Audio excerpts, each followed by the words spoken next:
Hi ಎಲ್ಲರಿಗೂ ನಮಸ್ಕಾರ. ನೀವು ನೋಡ್ತಾ ಇದ್ದೀರಾ ನ್ಯೂಸ್ ಹಂಟ್ ಕರ್ನಾಟಕ. ನಾನು ನಿಮ್ಮ ಮಂಜುಗೌಡ. ಇವತ್ತು ಕನ್ನಡದಲ್ಲಿ ಎರಡು ಮೋಸ್ಟ್ ಎಕ್ಸ್ಪೆಕ್ಟೆಡ್ ಮೂವಿಗಳು ರಿಲೀಸ್ ಆಗಿದೆ. ಕ್ರಿಸ್ಮಸ್ ಹಬ್ಬದ ಪ್ರಯುಕ್ತ ರಜೆಯನ್ನು ನೋಡಿಕೊಂಡು ವರ್ಷದ ಕಡೆಯ ವಾರ ಈ ಎರಡೂ ಸಿನಿಮಾಗಳ ಮೇಲೆ ಕನ್ನಡದ ಆಡಿಯನ್ಸ್ಗೆ ಸಿಕ್ಕಾಪಟ್ಟೆ ಎಕ್ಸ್ಪೆಕ್ಟೇಷನ್ ಇತ್ತು. ಅದರಲ್ಲಿ ನಾನು 45 ಸಿನಿಮಾವನ್ನು ಇವತ್ತು ನೋಡ್ಕೊಂಡು ಬಂದಿದ್ದೀನಿ. ನಾಳೆ ಮ್ಯಾಕ್ಸ್ನ ನೋಡ್ಬಿಟ್ಟು ಅದನ್ನು ಕೂಡ ರಿವ್ಯೂ ಮಾಡ್ತೀನಿ ಅಂತ ಹೇಳ್ತಾ, ಇವತ್ತು 45 ಸಿನಿಮಾ ಹೇಗಿತ್ತು. ಮೊದಲ ಬಾರಿಗೆ ಸಂಗೀತ ನಿರ್ದೇಶಕರಾಗಿದ್ದಂತಹ ಅರ್ಜುನ್ ಜನ್ಯ ನಿರ್ದೇಶಕರಾಗಿ ನಿರ್ದೇಶನ ಮಾಡಿರುವಂತಹ ಸಿನಿಮಾ, ಕಟ್ಟಿಕೊಂಡಿರುವಂತಹ ಕತೆ, ಹೇಳಿರುವಂತಹ ರೀತಿ ಹೇಗಿದೆ. ಅದರ ಜೊತೆಗೆ 3 ಜನ ಸ್ಟಾರ್ಗಳು, ಒಂದು ಹ್ಯಾಟ್ರಿಕ್ ಹೀರೋ ಶಿವರಾಜ್ ಕುಮಾರ್, ಮತ್ತೊಂದು ರಿಯಲ್ ಸ್ಟಾರ್ ಉಪೇಂದ್ರ ಹಾಗೂ ರಾಜ್ ಬಿ ಶೆಟ್ಟಿ. ಈ 3 ಜನರ ಸಮಾಗಮ ಒಂದೇ ಫ್ರೇಮ್ನಲ್ಲಿ ಹೇಗೆ ಕಾಣುತ್ತೆ ಅನ್ನೋದನ್ನ ನೋಡೋಣ. Let's go.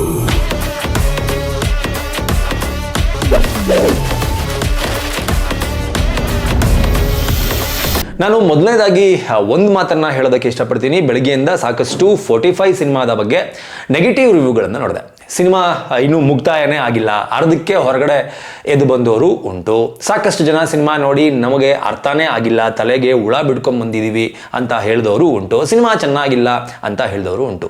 ಇಂಥವ್ರಿಗೆ ಅಂದರೆ ಯಾಕೆ ಸಿನಿಮಾ ಚೆನ್ನಾಗಿಲ್ಲ ಅಂತ ಹೇಳಿದ್ರು, ಯಾಕೆ ಸಿನಿಮಾನ ಅರ್ಧಕ್ಕೆ ಬಿಟ್ಟು ಎದ್ದು ಬಂದರು ಅನ್ನೋರಿಗೆ ನಾನು ಕೊಡುವಂತಹ ಒಂದು ಉತ್ತರ ಏನಪ್ಪ ಅಂತಂದರೆ, ನಮ್ಮ ಹಿಂದೂ ಧರ್ಮದಲ್ಲಿ ಗರುಡ ಪುರಾಣ ಅಂತ ಒಂದಿದೆ. ಈ ಗರುಡ ಪುರಾಣದ ಬಗ್ಗೆ ಗೊತ್ತಿಲ್ಲದೇ ಇರುವಂತಹ ದಡ್ಡನ ಮಕ್ಕಳಿಗೆ ಈ ಸಿನಿಮಾ ಯಾವುದೇ ಕಾರಣಕ್ಕೂ ಅರ್ಥ ಆಗಲ್ಲ. ಮೊದಲನೇದಾಗಿ ಈ ಸಿನಿಮಾ ಓಪನ್ ಆಗೋದೇ ರಾಜ್ ಬಿ ಶೆಟ್ಟಿ ಅವರ ಒಂದು ಪಾತ್ರದಿಂದ. ರಾಜ್ ಬಿ ಶೆಟ್ಟಿ ಅವರು ಈ ಹಿಂದೆ ಸಾಕಷ್ಟು ಸಿನಿಮಾಗಳನ್ನು ಮಾಡಿದ್ದಾರೆ. ಒಂದು ಮೊಟ್ಟೆಯ ಕಥೆಯ ಮೂಲಕ ಕನ್ನಡ ಚಿತ್ರರಂಗಕ್ಕೆ ಬಂದಂತಹ ಇವರು ಒಂದು ಮೊಟ್ಟೆಯ ಕಥೆಯಲ್ಲಿ ಒಂದು ಇನೋಸೆಂಟ್ ಡೀಸೆಂಟ್ ಮಂಗಳೂರಿನ ಹುಡುಗನ ಪಾತ್ರವನ್ನು ಏನು ಮಾಡಿದರು, ಅದಾದ ನಂತರ ಗ್ಯಾಂಗ್ಸ್ಟರ್ ಆಗಿ ಅವರು ಗುರುತಿಸ್ಕೊಂಡ್ರು. ಗರುಡಗಮನ, ವೃಷಭ ವಾಹನ ಅಂದರೆ ಒಂದು ಮೊಟ್ಟೆಯ ಕಥೆಯ ತರಹದ್ದೇ ಸಿನಿಮಾಗಳಿಗೆ ಇವರು ಸೀಮಿತ ಆಗ್ತಾರೆ ಅಂತ ಯಾರೆಲ್ಲ ಅಂದ್ಕೊಂಡಿದ್ರಲ್ಲ ಅಂಥವ್ರಿಗೆ ಉತ್ತರವನ್ನು ಕೊಡುವ ನಿಟ್ಟಿನಲ್ಲಿ ಗರುಡಗಮನ, ವೃಷಭ ವಾಹನ ಈ ಸಿನಿಮಾದಲ್ಲಿ ನಟಿಸಿ ಇವರು ಈ ತರಹದ ಕ್ಯಾರೆಕ್ಟರ್ನ ಅಂದರೆ ಮಾಸ್ ಅಪಿಯರೆನ್ಸ್ ಇರುವಂತಹ ಕ್ಯಾರೆಕ್ಟರ್ಗಳನ್ನು ಸಹ ಮಾಡಬಲ್ಲರು ಅನ್ನೋದನ್ನು ತೋರಿಸ್ಕೊಟ್ರು.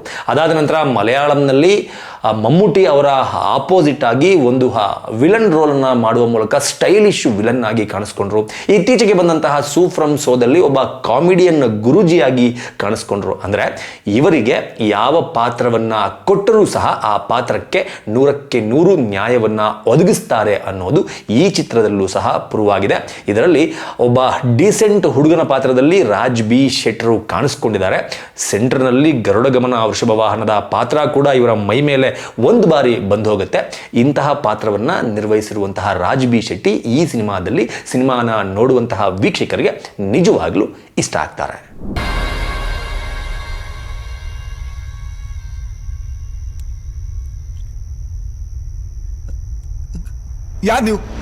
ಸಾಕಷ್ಟು ಜನರಿಗೆ 45 ಅಂದ್ರೆ ಏನು ಅನ್ನೋದು ಒಂದು ಡೌಟ್ ಇತ್ತು. 45 ಅಂದ್ರೆ ಏನು ಅನ್ನೋದಕ್ಕೆ ಎಲ್ಲೂ ಕೂಡ ಉತ್ತರ ಸಿಕ್ಕಿರಲಿಲ್ಲ. ಆದರೆ ಮನುಷ್ಯ ಸಾವಿನ ನಂತರ ಏನು ಆಗ್ತಾನೆ, ಎಲ್ಲಿಗೆ ಹೋಗ್ತಾನೆ, ಅವನ ಆತ್ಮ ಏನೇನನ್ನೆಲ್ಲವನ್ನೂ ಅನುಭವಿಸುತ್ತೆ ಅನ್ನೋದು ಈ 45 ಎನ್ನುವ ನಂಬರ್ನ ಹಿಂದೆ ಇರುವಂತಹ ನಿಗೂಢ ಸತ್ಯ. ನಾನು ಇದನ್ನು ರಿವೀಲ್ ಮಾಡಿಬಿಡ್ಬೋದು, ಆದರೆ ನಾನು ಇಲ್ಲೇ ರಿವೀಲ್ ಮಾಡಿದ್ರೆ ನೀವು ಸಿನಿಮಾ ನೋಡಬೇಕಾದ್ರೆ ಆ ಒಂದು ಏನಂತಾರೆ ಕ್ಯೂರಿಯಾಸಿಟಿ ಇರೋದಿಲ್ಲ. ಹಾಗಾಗಿ ನಾನು 45 ಅಂದರೆ ಏನು ಅನ್ನೋದನ್ನು ಜಸ್ಟ್ ಗ್ಲಿಮ್ಸ್ ಥರ ಹೇಳಿದ್ದೀನಿ. ನೀವು ಅರ್ಥ ಗರುಡ ಪುರಾಣ ಗೊತ್ತಿದ್ದವರಿಗೆ ಅರ್ಥ ಆಗುತ್ತೆ, ಗೊತ್ತಿಲ್ಲದವರಿಗೆ ಅರ್ಥ ಆಗಲ್ಲ. ಬಟ್ ಸಿನಿಮಾನ ನೋಡಿದ ನಂತರ ನಿಮಗೆ 45 ಅಂದರೆ ಏನು ಎನ್ನುವ ಕಂಪ್ಲೀಟ್ ಮೀನಿಂಗ್ ನಿಮ್ಗೆ ಗೊತ್ತಾಗತ್ತೆ.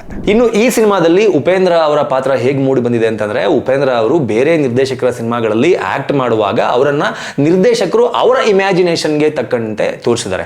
ಡೀಸೆಂಟ್ ಉಪೇಂದ್ರ ಅವರನ್ನ ತೋರಿಸಿದ್ದಾರೆ, ಮಾಸ್ ಉಪೇಂದ್ರ ಅವರನ್ನ ತೋರಿಸಿದ್ದಾರೆ, ಬುದ್ಧಿವಂತ ಉಪೇಂದ್ರ ಅವರನ್ನ ತೋರಿಸಿದ್ದಾರೆ. ಆದರೆ ಉಪೇಂದ್ರ ಅವರೇ ನಿರ್ದೇಶನ ಮಾಡಿಕೊಂಡಾಗ ಬರುವಂತಹ ಒಂದು ಔಟ್ಪುಟ್ ಇದೆಯಲ್ಲ, ಅದು ನಿಜವಾಗ್ಲೂ ಇಲ್ಲಿಯವರೆಗೂ ಯಾರಿಗೂ ಅದನ್ನ ಏನಂತಾರೆ ಮೀರ್ಸೋಕ್ಕಾಗಿಲ್ಲ, ಓವರ್ಟೇಕ್ ಮಾಡೋದಕ್ಕಾಗಿಲ್ಲ. ಆದರೆ ಇಲ್ಲಿ ಅರ್ಜುನ್ ಜನ್ಯ ಅವರೇನಿದ್ದಾರೆ, ಉಪೇಂದ್ರ ಅವರ ರೀತಿನಲ್ಲೇ ಅವರ ಅಭಿಮಾನಿಗಳು, ಕನ್ನಡದ ಸಿನಿಮಾದ ಆಡಿಯನ್ಸ್ಗಳು ಯಾವ ರೀತಿ ಇಷ್ಟಪಡ್ತಾರಲ್ಲ ಅದೇ ರೀತಿ ಇಷ್ಟಪಡುವಂತಹ ರೀತಿಯಲ್ಲೇ ಅವರ ವೇಷಭೂಷಣ ಆಗಿರ್ಬೋದು, ಕಾಸ್ಟ್ಯೂಮ್ ಅಂತೂ ನೆಕ್ಸ್ಟ್ ಲೆವೆಲ್ಗಿದೆ.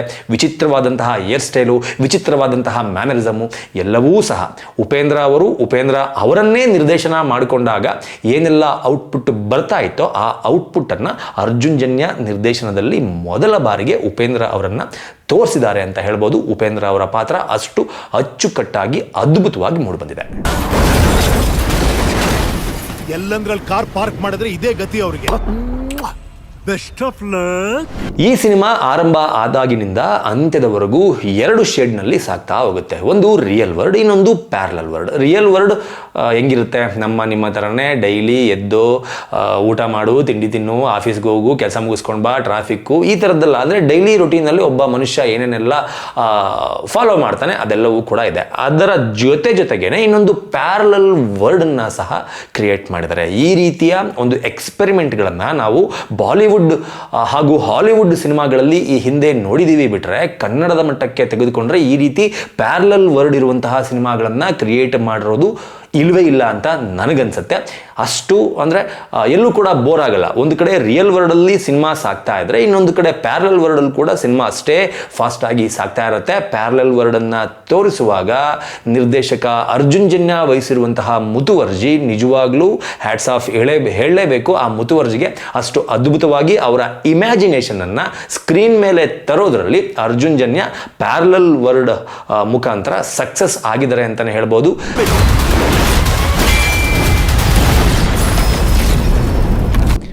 ಸೊ ಇಷ್ಟೆಲ್ಲ ಆದಮೇಲೆ ಅಂದರೆ ಸಿನಿಮಾ ಆರಂಭ ಆದಾಗಿನಿಂದ ಅಂತ್ಯದವರೆಗೂ ಹೇಗೆ ಕರ್ಕೊಂಡೋಗುತ್ತೆ ಅನ್ನೋದನ್ನು ಹೇಳಿದೆ. ಆದರೆ ಸಿನಿಮಾ ಸ್ಟಾರ್ಟ್ ಆಗಿ ಇಂಟರ್ವಲ್ ಮುಗಿಯೋವರೆಗೂ ಶಿವಣ್ಣನ ಪಾತ್ರ ಸ್ಕ್ರೀನ್ ಮೇಲೆ ಕಾಣಿಸೋದೇ ಇಲ್ಲ. ನಿಜವಾಗ್ಲೂ ಶಿವರಾಜ್ ಕುಮಾರ್ ಅವರ ಈ ಒಂದು ಎಕ್ಸ್ಪೆರಿಮೆಂಟ್ಗೆ, ಈ ಒಂದು ಮೈಂಡ್ ಸೆಟ್ಗೆ ಹ್ಯಾಟ್ಸ್ ಆಫ್ ಹೇಳಲೇಬೇಕು. ಯಾವ ಹೀರೋ ಕೂಡ ಇವತ್ತಿಗೂ ಕೂಡ ಶಿವಣ್ಣನ ಸಿನಿಮಾಗಳನ್ನು ನೋಡಬೇಕು ಎನ್ನುವ ಹಂಬಲ ಇರುವಂತಹ ಅಭಿಮಾನಿಗಳ ಸಂಖ್ಯೆ ಕಮ್ಮಿ ಆಗಿಲ್ಲ, ಫ್ಯಾಮಿಲಿ ಆಡಿಯನ್ಸ್ನ ಸಂಖ್ಯೆ ಕಮ್ಮಿ ಆಗಿಲ್ಲ.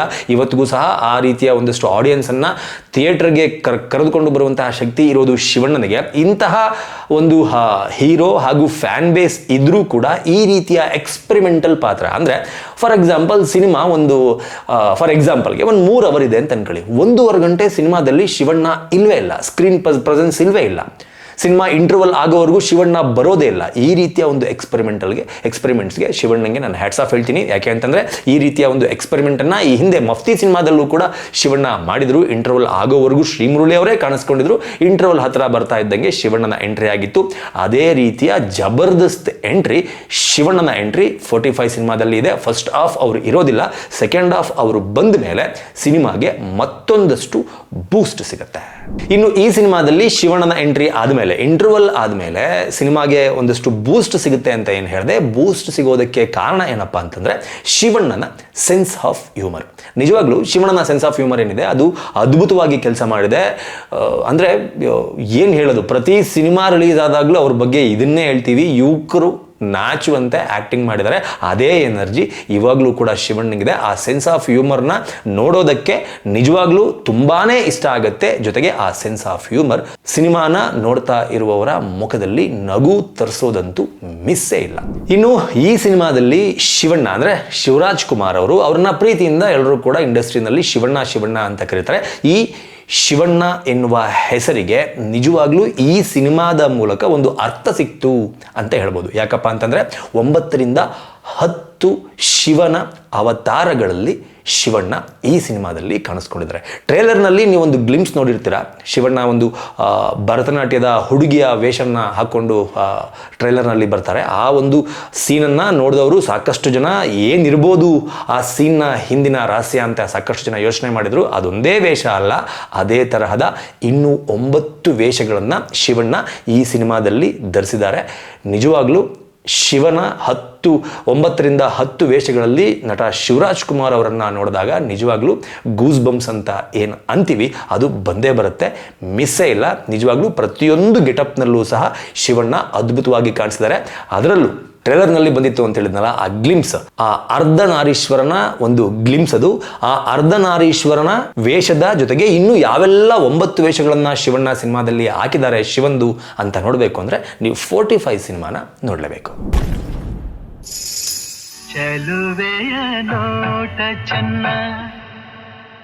ಇನ್ನು ಈ ಸಿನಿಮಾ ಬರೋದಕ್ಕಿಂತ ಮುಂಚೆ ಸಾಕಷ್ಟು ನೆಗೆಟಿವ್ ಟ್ರೋಲ್ಸ್ಗಳು ಸಹ ಆಗಿತ್ತು. ಯಾವ ರೀತಿ ನೆಗೆಟಿವ್ ಟ್ರೋಲ್ಸ್ಗಳಾಗಿತ್ತು ಅಂತಂದರೆ, ಶಿವಣ್ಣನ ಕತೆ ಮುಗೀತು, ಶಿವಣ್ಣನಿಗೆ ಕನ್ನಡ ಇಂಡಸ್ಟ್ರಿನಲ್ಲಿ ಮಾರ್ಕೆಟ್ ಇಲ್ಲ, ಶಿವಣ್ಣನಿಗೆ ಅಂದರೆ ಏಜ್ ಆಯಿತು, ಅದರ ಜೊತೆಗೆ ಒಂದು ಆಪರೇಷನ್ ಕೂಡ ಆಗಿದೆ, ಇನ್ನು ಮುಂದೆ ಅವರು ಬಿಗ್ ಸ್ಕ್ರೀನಲ್ಲಿ ಅಷ್ಟೊಂದು ಆ್ಯಕ್ಟಿವ್ ಆಗಿ ಕಾಣಿಸ್ಕೊಳ್ಳೋದು ಕಷ್ಟ ಅಂತ ಸಾಕಷ್ಟು ಜನ ಮಾತನಾಡ್ಕೊಳ್ತಾ ಇದ್ರು.